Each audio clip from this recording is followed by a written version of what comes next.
ब्रह्ममुरारिसुरार्चितलिङ्गं निर्मलभासितशोभितलिङ्गम्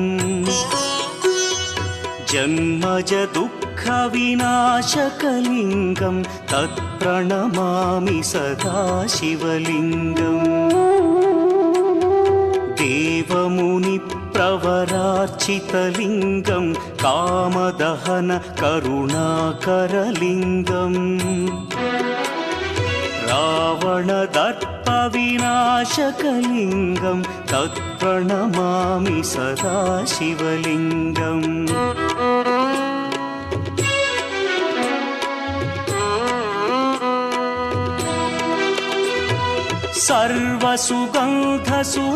सर्वसुगन्धसुलेपितलिङ्गं बुद्धिविवर्धनकारणलिङ्गं सिद्धसुरासुरवन्द्यं